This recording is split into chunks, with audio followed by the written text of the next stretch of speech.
বন্ধুরা, সকাল সকাল কিছু দুঃসংবাদ নিয়ে আপনাদের সামনে হাজির হয়ে গেছি। ইসরায়েল এবং ইরানের মধ্যে যুদ্ধ চলছে। আজকে প্রায় ৪-৫ দিন হয়ে গেল। এর মধ্যে কিছু গুরুত্বপূর্ণ নিউজ এবং বলতে পারেন এক প্রকার আমাদের জন্য দুঃসংবাদ সামনে এসেছে। আর সেটা হচ্ছে, প্রথমে আইডিএফ এবং পরবর্তীতে ইসরায়েলের প্রধানমন্ত্রী তিনি জোরালো দাবি করছেন যে ইরানের যে আকাশপথ বা আকাশ সীমানা রয়েছে সেটি সম্পূর্ণ ইসরায়েলের দখলে। এটি শোনার পর আমার বলতে পারেন এক প্রকার পায়ের নিচ থেকে মাটি সরে গেছে। আমি আরো ঘাটাঘাটি করলাম বিভিন্ন নিউজ পেপারগুলো এবং ইন্টারন্যাশনাল কিছু খবর আমি দেখলাম, যেখানে একই দাবি করা হচ্ছে যে ইরানের আকাশ যে সীমানা রয়েছে সেটা পুরোটা আহ, ইসরায়েল কাভার করে ফেলেছে। এখন ইসরায়েলের যে লক্ষ্য সেটি হচ্ছে যে তিনটা লক্ষ্য তাদের। প্রথম লক্ষ্য হচ্ছে ইরানের যে পারমাণবিক কর্মকাণ্ড রয়েছে সেই প্লান্টকে তারা উড়িয়ে দিবে। দ্বিতীয়ত, ইরানের যে মিসাইল মজুত রয়েছে সেই মজুদকে ধ্বংস করা। এবং তৃতীয় নম্বরে হচ্ছে ইরানের যে সর্বোচ্চ নেতা আয়াতুল্লাহ আলী খামিনাই তাকে ধ্বংস করা।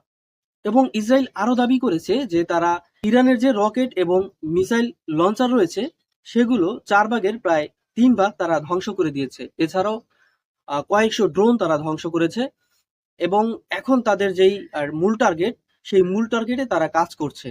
এর আগে আমরা দেখেছি যে নেতানিয়াহু, এবং এখন দেখছি যে ট্রাম্পও তিনি বলছেন যে তেহরানের যে সাধারণ জনগণ রয়েছে তাদেরকে সরে যেতে বলছে, তেহরান থেকে অন্য জায়গায় শিফট হতে বলছে। তার মানে আসলেই বড় কিছু হচ্ছে ইরানের মধ্যে, যেটা এখনো ইরান খোলামেলা ভাবে আলোচনা করেনি। ইরান যে আসলে একটি সমস্যার মধ্যে রয়েছে, বা ইসরায়েল যে আসলেই ইরানের যে আকাশ আহ, সীমানা রয়েছে সেটা যে কন্ট্রোল করছে, সেটি আরো স্পষ্ট হয় প্রথম আলোর এই নিউজ আর্টিকেলটি দেখলে, যেখানে বলা আছে যে ইসরায়েলকে থামতে ট্রাম্পের প্রতি আহ্বান জানিয়েছেন ইরানের পররাষ্ট্রমন্ত্রী। এতক্ষণ যে তথ্যগুলো আপনাদেরকে আমি দিলাম, এই তথ্যগুলো যদি সত্য হয় তাহলে ধরে নেন যে পৃথিবীতে সাধারণ ফিলিস্তিনিদের জন্য যেই একটি রাষ্ট্র ছিল, সর্বশেষ একটি রাষ্ট্র ছিল, যে কিনা ফিলিস্তিনিদের হয়ে ইসরায়েল এবং আমেরিকাকে এতদিন ধরে চোখ রাঙিয়ে আসতেছিল,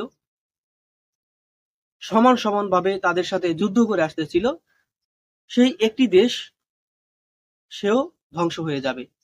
ফিলিস্তিনিদের সাথে সাথে পুরো পৃথিবীর যে সাধারণ মুসলিম রয়েছে, যাদের শেষ ভরসাটুকু ছিল ইরান, সেই ইরানেরও আজকে হাত পা ভেঙে দিচ্ছে ইসরায়েল এবং আমেরিকা।